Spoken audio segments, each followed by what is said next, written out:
নিজে যতই রাঁধুনি হই না কেন মায়ের হাতের রান্নার সাথে কোনো কিছুরই তুলনা হয় না। অনেক দিন পর বাবার বাড়িতে গিয়ে মায়ের হাতের মজার খাবার খেলাম, তার সাথে বিভিন্ন জায়গায় ঘুরতে গিয়েছিলাম।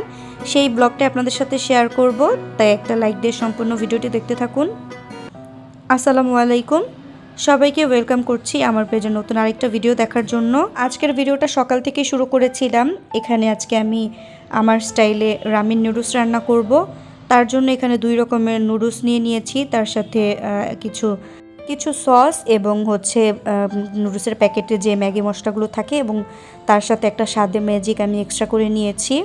তো এবার রান্নাটা আমি বসিয়ে দিয়েছি। প্রথমে কড়াইতে তেল দিয়ে একটুখানি রসুন কুচি আমি ভেজে লাল লাল করে নিয়েছিলাম।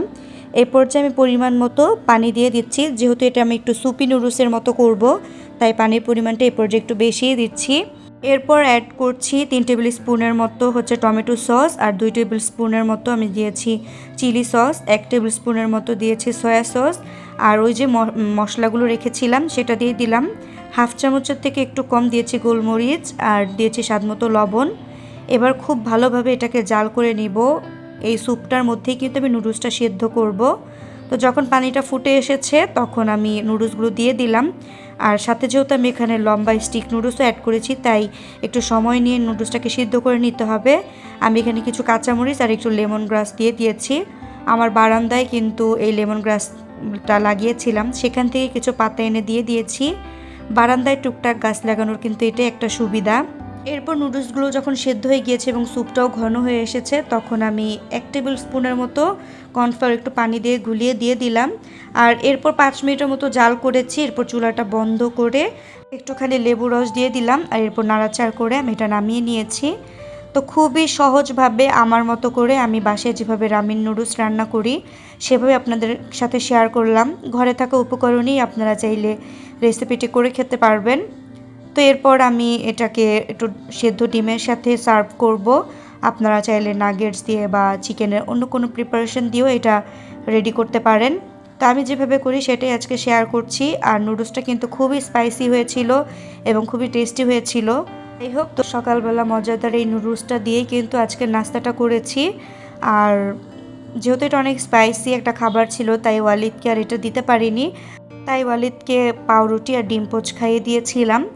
যাই হোক, মজাদার এই রেসিপিটা আপনাদের কাছে কেমন লাগলো অবশ্যই কমেন্টে জানাবেন। যারা বাহিরের খাবার খেতে পছন্দ করেন না তারা চাইলে কিন্তু এই রেসিপিটি ফলো করে এভাবে স্পাইসি নুডলস বা রামিন নুডলসের টেস্টটা ঘরে বসেই পেতে পারবেন। তো সকালের নাস্তাটা করে আমরা তারপর বাবার বাড়ির উদ্দেশ্যে রওনা দিব। এবার অনেক দিন পর বাবার বাড়িতে যাচ্ছি, তবে বেশ বড়সড় একটা উদ্দেশ্য নিয়ে যাচ্ছি, সেটা আপনাদের সাথে খুব তাড়াতাড়ি শেয়ার করব। তো আমরা খাওয়া দাওয়া শেষ করে সব কিছু গুছগাছ করে এই যে রেডি হয়ে নিয়েছি, আর এবার আমরা বাবার বাড়ির উদ্দেশ্যে রওনা দিয়ে দিব। ওইদিকে ওয়ালিদ এবং ওয়ালিদের বাবাও রেডি হয়ে গিয়েছে। আমার এই ভিডিওটা ছিল আরও 4-5 দিন আগের, যেহেতু প্রচণ্ড গরম ছিল তাই আমি আর বোরকার পরলাম না, এভাবেই রেডি হয়ে নিয়েছি। আর বাবার বাড়িতে এসে দুপুরে খাওয়া দাওয়া শেষ করে সন্ধ্যায় মা পাস্তা রান্না করেছিল। আর পাস্তাটা এত সিম্পল ওয়েতে রান্না করেছে, তারপরও কী যে মজা হয়েছে কি বলবো। আমি কিন্তু অনেকভাবেই পাস্তা রান্না করতে পারি, তবে মায়ের হাতের আজকের পাস্তাটা যেন একদম অন্যরকম একটা টেস্ট ছিল। আসলে মায়ের রান্নার সাথে কোনো কিছুরই তুলনা হয় না। তো খাওয়া দাওয়া শেষ করলাম, শেষ করার পরে মা ঠান্ডা ঠান্ডা দই দিল, সেটা খেয়ে আমরা একটু বাইরে বেরিয়ে পড়লাম ঘোরার উদ্দেশ্যে। আর আজকে এসেছিলাম টিএসসিতে, এসে দেখলাম তারা মঞ্চে প্রোগ্রাম চলছে, তো সেই প্রোগ্রামটাই দেখছিলাম। আর এখানে বেশ সুন্দর সুন্দর আপুরা গান গাইছিল, এরপর কবিতা আবৃত্তির প্রোগ্রামটা হয়েছিল, তো সেটারই একটু ক্লিপ নিয়েছি আর আপনাদের সাথেও শেয়ার করছি।